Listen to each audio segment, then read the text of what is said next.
오늘이에요. 이틀 만에 네, 체포 네. 소식이 전해졌습니다. 공직선거법과 국가공무원법 위반 혐의를 받고 있는데 소환 요구에 응하지 않으면서 체포영장이 발부됐다고 합니다. 체포가 됐다라고 하는 결국은 공직선거법 위반인데 네. 사실 이 공무원은요 정치적인 중립의 의무가 있습니다. 그냥 이게 도덕적인 그런 부분이 아니라 법적인 의무를 지니고 있습니다. 그런데 이준수 위원장 하면은 대개 우리가 언론을 통해서 봤지만은 자, 정치 비하인드 조경근 교수님 자리에 모셨습니다. 교수님 안녕하세요. 네, 안녕하세요. 네, 교수님. 오늘은 특검팀 검사들 얘기로 이야기를 시작해 네. 봅니다. 이 김건희 특검팀에 파견된 검사 40명 전원이 검찰 복귀를 요청했습니다.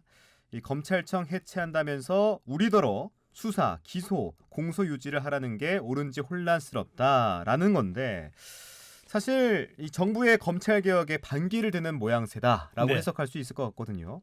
집단 항명 논란이 일고 있습니다. 여기에 대해서 하실 말씀이 많으시다고요. 네, 그렇습니다. 이제 일단 검찰청을 해체해서 네. 그 기능을 분리하는 법안이 통과가 됐고요. 그 다음에 일정 기간이 지나고 내년부터 이제 시행이 됩니다. 되는데 아마 우리가 이 방송에서도 한 2번 정도 다뤘기 때문에 네. 청취자분들이 아실 거예요. 그전에는 검찰청으로만 존재했는데 이제는 공소청하고 중대범죄수사청하고 국가수사위원회 세 군데로 나눠져 가지고 이제 있게 되거든요. 그런데 이게 이제 통과가 됐는데 지금 현재 특검 같은 경우에는 이게 통과가 된 법은 수사하고 기소를 분리하는 거거든요. 수사는 이쪽에서 하고 수사 결과를 가지고 그다음에 재판에 거는 기소는 따로 한단 말이에요. 근데 특검 같은 경우에는 이전처럼 모든 권한을 다 가지고 있어요. 그렇죠. 네, 그러니까 이제 특검에 나가 있는 검사들이 이미 법이 통과가 됐는데 물론 시행은 안 됐지만 그럼 이게 좀 모순이 아니냐 이런 얘기를 하고 있는 거죠. 근데 사실은 그렇지가 않은 게 네. 뭐냐면은 이제 법이 통과됐지만은 그게 실효 있게 시작을 하려고 하는 데는 아직 시간이 좀 남아 있고요. 네. 그다음에 국회가 정하는 특검법이라고 하는 거는 사실은 검찰청 법하고는 별도입니다. 별도이기 때문에 국회에서 검찰청 같은 경우에는 그걸 해체하고 이렇게 기소와 수사를 분리한다고 해도 국회에서 그걸 합쳐놓은 특검을 통과를 시키면은 같이 할 수가 있는 거거든요. 네. 그런 점에서 본다고 하면은 분명히 이제 같은 검찰의 입장에서 이게 좀 불만에 대한 표시라고 충분히 볼 수가 있는 여지가 있죠. 그러니까 불만의 표시를 하는 것과 네. 그걸 실행에 옮기는 건 좀 다르지 않겠습니까? 다르죠. 불만을 너무- 표시하는 정도가 아니라 네. 사표를 내고 네. 특검을 안 하겠다 이렇게 이제 얘기를 하는 거니까 그 자체는 항명이라고 볼 수도 있는 거죠. 네. 물론 뭐 그 마음을 이해하지 못하는 건 아니겠지만 좀 너무 특권 의식에 뭐좀 네네. 표현을 어떻게 할지 분명히 모르겠지만 그렇죠. 사실은 특권 의식을 보이는 거 아닌가 싶기도 그렇습니다. 하거든요. 검찰하면은 대한민국의 어떤 그 공무 기관보다도 무소불위의 권력을 가지고 있었다라고 하거든요. 사실 최근에 이제 대통령이 무슨 얘기를 했느냐 하면은 이 지방법원에서 어떤 게 나왔을 때 그다음에 고등법원으로 항소를 하고 그다음에 다시 고등법원에서 무슨 결정이 나도 다시 또 대법원으로 상고를 하고 이런 거가 조금 문제가 있지 않느냐 이 대통령이 그런 얘기를 했어요. 무슨 얘기냐면은 이거 하나하나 해 나갈 때마다 이걸 당하는 입장에서는 엄청난 비용이 들어갑니다. 근데 검찰 같은 예를 들면 이제 지방법원에서 했는데 검찰이 원하던 결과가 나오지 않고 반대되는 결과가 나오면 그래 그럼 우리 고등법원에 이야기하겠어. 네, 고등법원에 가서 또 했는데 또 검찰이 원하던 결과가 안 나오면은 그래 이제 대법원 가겠어. 검찰은 거기에 대한 비용이 없죠. 국가기관이니까. 네. 그런데 이제 거기에 반대편에 있는 사람의 입장에서는 그 모든 절차를 해 나갈 때마다 변호사 비용을 비롯해서 엄청난 비용이 들어가는 거죠. 그렇기 때문에 이런 그 뭡니까 항소나 상고 같은 거를 좀 이렇게 법적으로 잘 꼭 필요한 경우만 할 수 있도록 그렇게 새로 정비를 좀 하자 이런 대통령 얘기가 있었는데 이런 부분에 거꾸로 볼 때 검찰 같은 경우에는 사실은 검찰 같은 경우에는 자기네가 원하는 결과가 안 나오면은 그럼 또 올리자 이렇게 됐으니까요. 그 자체가 굉장한 권력을 가지고 있다라고 하는 것의 한 단면을 보여주는 거죠. 네. 네. 그러니까 특권 의식이 너무 강한 모습은 좀 지양해야 되는데 그런 부분들에 대한 지적들이 분명히 있었던 것 같습니다. 우리 뭐 그동안 지나오면서 보면은 사법고시를 합격하거나 아니면 로스쿨을 나오건 아들이 검사 됐다 그러면은 굉장히 폼을 잡으시잖아요. 네, 부모님들이. 맞습니다. 네. 네. 자, 조희대 대법원장 청문회는 예상대로 조희대 주기현 판사 등 핵심 증인들이 출석을 안 했습니다. 맹탕으로 끝나버렸는데 실패한 카드라기보다 이 사법개혁을 위한 포인트 쌓기, 명분 쌓기로 보면 될까요? 어떻게 봐야 됩니까? 여기에도 양면이 있어요. 양면이요. 네네. 하나씩 좀 짚어주시죠. 네네. 무슨 면이냐면 일단 그 양면이라고 하는 다른 면부터 말씀을 드리면은 민주당 내부에서 나온 얘기예요.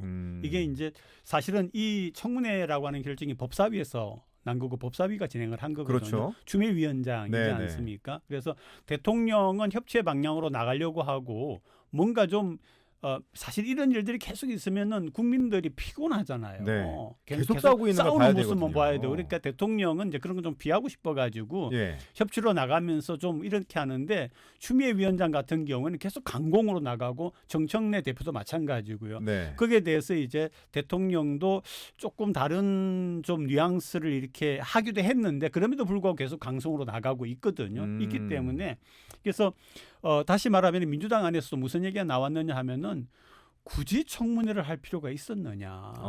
그거는 추미애 위원장의 어떻게 보면은 단독적인 결정이다라고 하는 뉘앙스로 민주당 안에서 비판이 나왔어요. 네, 그렇기 때문에 이것도 그런 측면이 있다라고 하는 게 있고요. 그다음에 또 다른 한편의 얘기는 이제 이게 무슨 얘기가 나오느냐 하면 일반 이제 시민들 사이에서 아니 국회가 말이야, 특히 민주당이 말이야 사법부 독립이라고 상권 분립이라고 하는 게 있는데 아니 사법부의 수장을 대법원장으로 오라가라 하느냐라고 하는 건데 여기에는 착시라고 하는 게 있어요. 뭐냐면은 지금 현재 이 일을 해 나갈 때 국회를 바라볼 때는 민주당이다라고 하는 의식을 가지고 국회를 바라보는 거예요. 그러니까 국회가 오라 마라 하는 게 아니라 민주당이 지금 오라 마라 한다라고 하는 이렇게 착시 현상이 있는 거예요. 근데 사실은 상권 분립이 있음에도 불구하고 입법, 사법, 행정을 놓고 볼 때 입법부가 우위에 있는 게 사실입니다. 왜 그러냐면 입법부는 국민을 대신하는 거거든요. 네. 다른 대통령이라든지 이런 부분들 같은 경우에는 국민들이 뽑은 거죠. 그죠? 그래서 일을 시킨 거지만은 국회의원이라고 하는 건 그 자리에 국민이 다 앉아 있을 수가 없으니까 그렇지. 국민을 대신해서 앉아 있다라고 하기 때문에 입법부가 권한이 상권 분립임에도 불구하고 그런 권한이 있다라고 볼 수가 있어요. 그렇군요. 네, 그렇습니다. 네, 그런데 이제 민주당이 지금 절대 다수를 차지하고 있기 때문에 착시로 보이는 거죠. 착시로 보이는 네, 거다. 네, 네.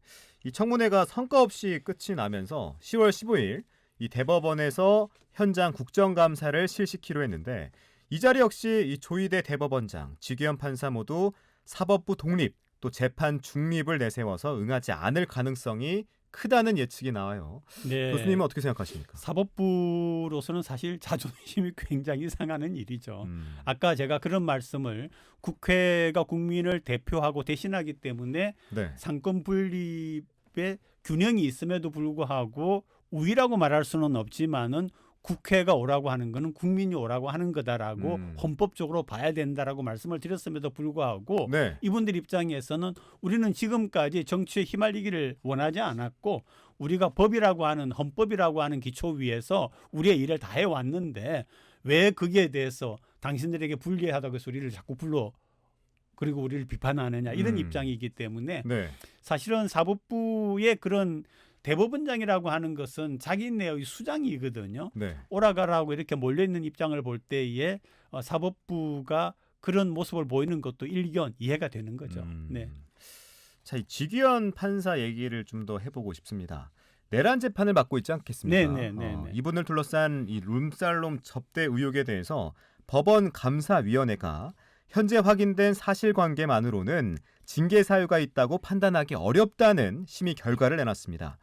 공수처 수사 결과가 나올 때까지 재판을 계속 맡긴다는 건데 이분이 윤 전 대통령에 대한 구속 취소 결정과 접대 의혹이 불거진 시점을 전후로 해서 석 달 사이 휴대폰을 3번이나 바꿨더라고요. 2번 바꿨군요.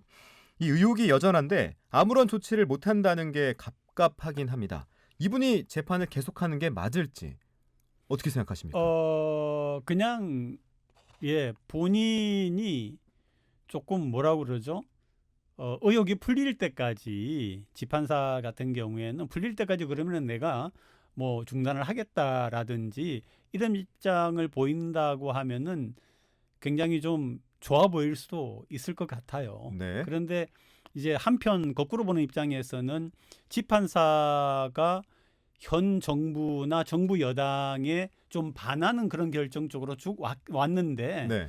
그것에 대해서 이제 문제 제기를 룸사롱이라든지 이런 거 문제 제기를 할 때 네. 일방적인 주장을 가지고 문제 제기를 했지 근거를 대라 이런 얘기를 집판사 쪽에서는 하거든요. 근데 근거가 없이 어떤 이야기만 가지고서 지금 공격을 한다라고 하는 입장이었는데 사실은 거기에 대해서 정확한 근거가 나오지 않은 것도 문제가 있는 건 있습니다. 이제 그럼에도 불구하고 방금 우리 그 아나께서 지적을 하신 것처럼 네. 핸드폰을 2번씩이나 바꿨다라고 하는 거는 또 이런 측면이 있죠. 핸드폰에 나와 있는 얘기를 부분적으로 따가지고 그죠? 그렇게 하는 것도 참 많았으니까 네. 전체적인 맥락을 보지 않고 그중에서 어떤 얘기 속에 있는 거를 따가지고 자 이렇게 얘기하지 않았느냐 하는 오해를 사기 싫어서 했다라고도 굳이 집판사 편에서 본다면 이야기할 수도 있지만은 네. 그럼에도 불구하고 사용하던 핸드폰을 2번씩이나 바꿨다라고 하는 것도 의혹을 살 수 있는 행동이었다라고 봅니다. 네. 그러니까 이게 뭐 완벽한 물증은 아니지만 네. 심증으로 네. 왜 바꿨냐 이런 그렇죠, 질문을 그렇죠. 할 수 있는 근데 거잖아요. 그렇게 보면은 이제 여론이 예. 그러네. 왜 떳떳하면 왜 바꿨어 그러니까요. 이렇게 할 수 있는 그런 거죠. 오해가 계속 오해를 생산되거든요. 만드는데 사실은 저는 대한민국의 공무원들 중에서 네. 뭐 입법이든 사법이든 행정이든 예. 핸드폰을 뒤졌을 때 오해받을 부분이 없는 분들이 몇 %가 되겠느냐 하는 것도 이 지점에서 생각이 좀 납니다. 그러네요. 네. 알겠습니다. 자, 이번에는 정부 여당으로 초점을 옮겨보죠. 이 논란의 인물입니다. 이 김현지 전 총무비서관, 이제는 제1부속실장이 됐는데 국정감사 출석 회피 논란이 크게 일었어요. 네네. 출석 안 시키려고 인사 이동을 한 거 아니냐. 이 논란이 번지면서 국회 출석 요구가 있으면 나가겠다라는 네. 말도 했습니다. 이 취임 3개월 차가 이제 정부가 됐는데 이걸 뭐 털어봤자 뭐가 나올까 싶기도 하거든요. 그냥 처음부터 그냥 순리대로 갔으면 어땠을까라는 생각이 들긴 했습니다. 야당에서는 벌써 만사 현통이라는 비아냥과 함께 네, 마쿠 실세다, 문고리 권력이다 네. 이렇게 지목하고 있거든요.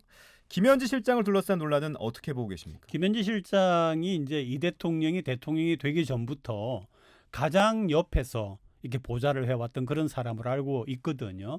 거기다가 이 총무비서관이라고 하는 자리가 비서관 직책 중에서도 굉장한 자리입니다. 왜 그러냐면 인사, 예산, 정부에 대한 거, 네. 정부의 전반적인 인사와 예산에 대해서 이렇게 관여를 하는 그런 자리이거든요. 그냥 대통령을 보필하는 자리가 아니라 그래서 굉장히 중요한 자리이기 때문에 아마 대통령이 믿을 수 있는 사람을 앉혔을 거라고 생각을 합니다.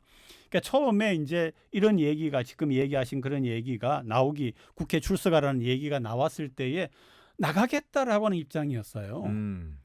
네, 그러면은 나가서 내가 뭐 못할 거 없다라고 하는 그런 입장이었는데 네. 그런 입장이었는데 갑자기 이제 총무비서관에서 다른 직책으로 바꿨지 않습니까?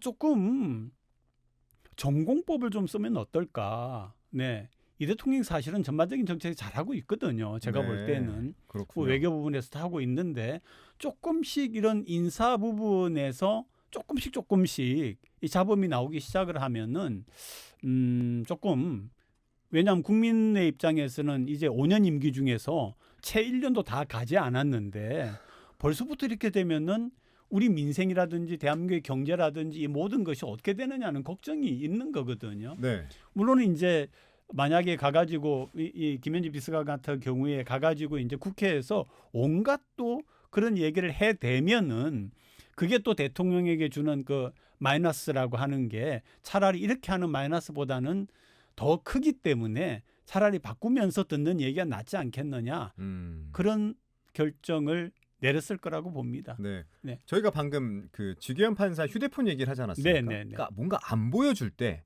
더 네. 궁금해한단 말이에요. 그렇죠. 아니 예, 맞습니다. 그냥 궁금이 아니라 의혹으로 바라보는 거죠. 왜 숨기는 건데 네. 이걸 왜 인사 이동까지 해가면서 안 보여주려고 하냐? 그러니까 차라리 말씀하신 것처럼 네. 그냥 오케이 나가겠다. 네. 그럼 얘기하자.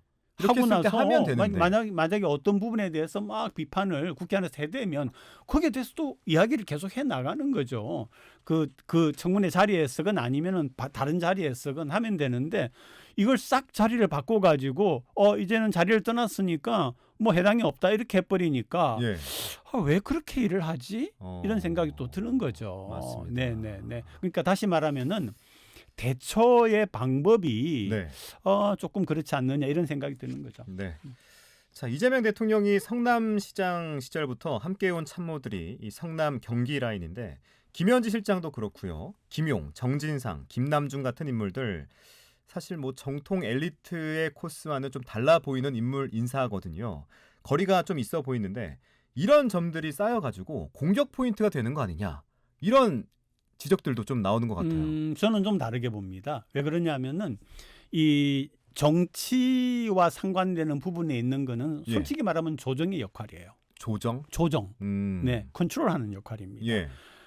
누구를 컨트롤하느냐 하면은 그 분야의 전문가와 공직자들을 데리고 이 일이 제대로 성과를 내게 하기 위해서 얘기를 들어가면서 조정하는 역할이 이분들의 역할이에요. 이분들이 굳이 그 분야에 대해서 전문적일 필요가 없습니다. 오히려 정치적인 센스와 이해력과 조정력을 가지고 있으면은 이를테면 무슨 댐 건설이라고 합시다. 예. 그러면 댐이 뭐 어느 정도 압력을 가져야만이 물을 견디고 물은 어느 정도를 이렇게 보관을 하면 되고 이런 것들까지 이런 분들이 알 필요가 없거든요. 모든 분야에서. 그래서 저는 오히려 대통령이 믿을 수 있는 사람을 측근에 두면서 중요한 직책에 앉히는 거는 모든 선진국이 그렇게 합니다.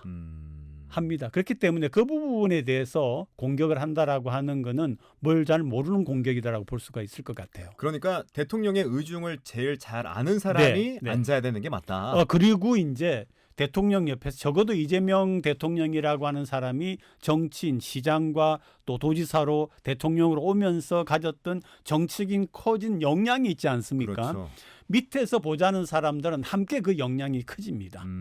시장할 때 볼 수 있는 부분하고 그다음에 도지사 할 때 볼 수 있는 부분하고 대통령 되었을 때 볼 수 있는 부분이 틀리거든요. 네. 그렇게 이제 같이 성장해 온 분들이죠. 대통령의 단순한 철학을 아는 게 아니라 조정의 능력이 늘어났다라고 하는 걸 말씀을 드리는 겁니다. 이 조정의 능력이라고 하는 건 솔직히 관료들이 갖기 어려운 거예요. 조정의 능력이라고 하는 거는 정치의 영역입니다. 누구를 대상으로? 바로 관료들을 대상으로. 그 말씀 듣다 보니까 꼭 이분들이 전문가일 필요는 없겠네요. 없습니다. 네. 정치적 전문가면 되죠. 그렇죠. 네네. 예. 그리고 이제 사실은 어떤 걸 맡을 때에 공부를 합니다. 네. 내가 뭐 이렇게 정치를 하지만은 나는 교육에 관심이 있어. 또는 나는 뭐 AI에 관심이 있어. 그러면은 조금씩 공부는 하는 게 있지만은 굳이 아주 전문가일 필요는 없습니다. 네. 알겠습니다. 또 이 부분도 교수님께서 하실 말씀이 많다고 하셨는데 북한은 미국 본토를 타격할 수 있는 3대 국가 중 하나가 돼버렸다. 냉정하게 인정할 건 인정해야 한다. 이 말을 한 사람이 정동영 통일부 장관의 발언이었죠. 꼭 다뤄야 할 이슈로 이제 교수님께서 짚어주셨는데 사실 교수님께서는 북핵 문제 전문가이시기도 하고 이 정동영 장관의 발언, 인식 어떻게 좀 평가하십니까? 이건 불필요하게 우리 국민들에게 위기와 위협감을 줄 수 있다는 생각이 들어요. 북한의 능력이 어마어마하고 뭐 미국에 대해서도 이렇게 이야기를 하는데 네. 첫 번째로 짚고 싶은 거는요. 미국은 전혀 걱정하지 않습니다. 이 북핵에 대해서? 네. 그래요? 예, 북한이 가지고 있는 북핵이라고 하는 거가 사실 듣는 분에 따라서 어떨지 모르지만 저의 소실은 그렇습니다. 북한이 핵을 가지는 거는 북한을 보호하는 데 일차적인 목적이 있지 어디를 공격하는 목적이 있는 건 아닙니다. 그게 미국이건 중국이건 어느 나라건 간에 북한 체제를 무너뜨리려고 물리적인 어떤 행동을 했을 때에 거기에 대해서 우리는 최후의 보루로 핵무기를 가지고 있고 쓸 수도 있다라고 하는 그런 입장인 거죠. 예. 근데 실제로 쓸 수 있느냐? 너무너무 어려운 일입니다. 만약에 쓸 수 있느냐에 대한 네, 북한이 핵을 쓸 수 있느냐는 너무너무 어려운 겁니다.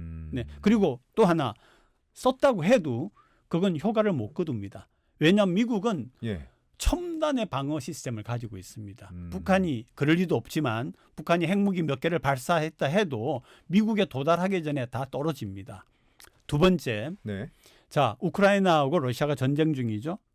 러시아가 세계에서 가장 많은 핵무기를 가지고 있습니다. 네. 미국하고 같이 네. 예, 가지고 있는데 그러면은 진작에 썼어야죠. 그러네요. 한 번도 네. 안 썼네. 쓸 수가 없죠. 어. 그거는 정말 쓰기가 어려운 무기입니다. 그러니까 러시아를 봐도 못 쓰는데 네. 북한이 쓸 수 있겠냐? 그러니까요. 이렇게 해석할 수 있겠군요. 네, 그렇죠. 러시아는 수천 개를 가지고 있습니다. 네. 그중에 한두 개 쓰는 게 무슨 문제가 있어요. 진작에 썼어야죠. 우크라이나는 핵무기도 없는데 핵무기는 물론 이제 우리가 종말론 이야기하는 분들 결국 핵무기에 의해서 종말이 될 거다라고 얘기를 합니다. 그럴 가능성이 있어요. 네. 그거는 뭐 니 죽고 나 살자 이렇게 되면 몰라도 상식적이고 합리적인 판단을 하는 그런 정치인들이 존재하는 국가의 수반들이 존재하는 그런 국가의 관계에서는 핵무기를 쓰는 것은 정말 어렵습니다. 그럼 정동영 장관의 이 발언은 어떻게 생각해야 돼요? 그러니까 정동영 장관이 왜 불필요한 전문가적인 식견을 물어보지도 않고 예. 아니 뭐 북한이 이 정도 능력을 가지고 핵무기를 가지고 있다라고 하는 거는 그렇게 이야기할 수 있지만은 미국에 대해서 뭐 어떻게 할 수 있다라고 하는 거는 네. 핵에 대해서 전혀 모르시는 분의 발언이고요. 우리는 북한이 미국에 대해서 어떻게 할 수 있다는 관심이 없습니다. 다만 우리 국민들이 안 그래도 북한 핵에 대해서 영 신경이 쓰이는 판인데 미국에 대해서 뭐 할 수 있다라고 하니까 북한 핵이 지금 어떻게 되어 있는가 이렇게 걱정을 하시지 않습니까? 네. 왜 장관이라고 하는 위치에 있는 사람이 그것도 통일부라고 하면 북한 문제를 다루는 분인데 그러니까요. 이렇게 불필요한 얘기를 해가지고 그것도 상식에 맞지 않는 얘기를 해가지고 국민의 불안을 키우는가 하는 얘기예요. 네. 알겠습니다. 하나만 더 짚어볼까요? 네네. 17년간 방송미디어 정책을 총괄해온 방송통신위원회가 17년 만에 간판을 내리고 방송미디어통신위원회가 공식 출범했습니다. 정무직인 이진수 방송통신위원장이 자동 면직됐는데 굿바이 NCU라는 독특한 인사를 남기고 떠났습니다. 그런데 오늘이에요. 이틀 만에 체포 소식이 전해졌습니다. 공직선거법과 국가공무원법 위반 혐의를 받고 있는데 소환 요구에 응하지 않으면서 체포영장이 발부됐다고 합니다. 이 상황 어떻게 보고 계십니까? 그러니까 이제 여기도 아까 우리가 얘기했던 총무비서관 이야기하고 비슷하잖아요. 그러니까 이제 임기를 보장하는 자리에 앉혀놓았는데 안 나가겠다고 버티니까 같은 기능을 가지고 있는 다른 기관을 만들어 가지고 네. 그럼 다른 기관이 만들어졌으니까 기존에 있는 기관은 없어지니까 이준수 위원장은 물러날 수밖에 없는 거죠. 그래서 대개 여론들이 그렇게까지 이렇게 됐는데 지금 상황이 반전이 된 거죠. 뭐냐면은 체포가 됐다라고 하는 결국은 공직선거법 위반인데 네. 사실 이 공무원은요 정치적인 중립의 의무가 있습니다. 그냥 이게 도덕적인 그런 부분이 아니라 법적인 의무를 지니고 있습니다. 그런데 이준수 위원장 하면은 대개 우리가 언론을 통해서 봤지만은 특정한 정치의 진보와 보수가 있을 때 특정한 쪽은 계속 이렇게 편을 드는 듯한 그런 뉘앙스의 발언들이 있었고요. 또 다른 편에 대해서는 굉장히 비판하는 듯한 그런 발언들이 있지 않았습니까? 그래서 공무원법을 위반했다라고 하는 그런 방향으로 그러니까 기관을 바꾼다든지 이런 게 아니라 들었는데 그래서 저도 놀랐습니다. 좀 전에 체포가 됐다라고 하는데 지금 1시간도 안 됐어요. 네네. 그러니까 네. 이제 체포를 하는 그런 근거는 뭐 법적으로 하자가 없는 근거로 보여집니다. 네네. 경찰에 의해서 체포가 됐다고 하니까 한번 상황을 지켜봐야 될 것 같고요. 또 이 김영석 독립기념관장도 그렇고 이 정권이 바뀔 때마다 임기제 정무직 공무원 또 이 공공기관장들의 거취 문제, 이른바 알박기 인사 문제가 항상 논란이 일고 있는데 여기에 대해서 의견이 분분하더라고요. 그러니까 제가 아까 드린 말씀인데요. 예. 정책적으로 열심히 하고 또 잘하려고 하고 뭐 에이펙도 와가지고는 여러 가지 특히 이제 우리 부산으로서는 굉장히 듣기 좋은 이야기 아니었습니까? 그렇죠. 이시바 총리가 비록 이제 물러나기는 하지만 그래도 한국과 일본의 관계를 갖다 개선해 나가고 또 균형 발전, 네, 일본하고 한국이 다 중앙 집중적으로 되어 있으니까 그런 것들을 고쳐 나가고 하는 이런 건데 이런 조금 자세한 인사의 부분에 있어서는 조금씩 문제가 발생하는 것 자체가 알박기 내 아무리 측근이라고 할지라도 적절치 않으면은 굳이 그런 자리를 줄 필요가 없는데 네. 그런 자리를 줘가지고 흠집이 나게 하는 거 이거는 댐에 금이 가는 것과 비슷하다라고 제가 표현을 했는데요. 저는 그런 인상을 좀 지울 수가 없거든요. 지금이라도 그런 인사는 좀 멈췄으면 좋겠다 그런 생각이 듭니다. 그래야만이 국민에게 지금 4년간 앞으로도 4년 이상 맡겨져 있는 국정을 대통령이 잘할 수 있지 않겠느냐 싶습니다. 네, 오늘은 여기까지 듣겠습니다. 지금까지 정치 비하인드 조경근 교수와 함께했는데요. 정치 비하인드는 생방송으로 전해드리는 마지막 방송입니다. 저희가 10월 27일 새로운 프로그램으로 시작될 텐데 아쉽지만 그때까지 조금만 기다려주시면 감사하겠고요. 매거진 비와 저는 유튜브 공간으로 거점을 옮겨서 새로운 모습으로 찾아뵙게 될 텐데 교수님도 함께 가셔야겠죠? 그런가요? 네. 부르실 거예요? 네, 부르놔야죠. 네, 함께 해주시고요. 저희도 한번 잘 준비해 보겠습니다. 일단은 인사를 여기서 먼저 드리겠습니다. 그동안 정말 고생 많으셨습니다, 교수님. 네, 고맙습니다.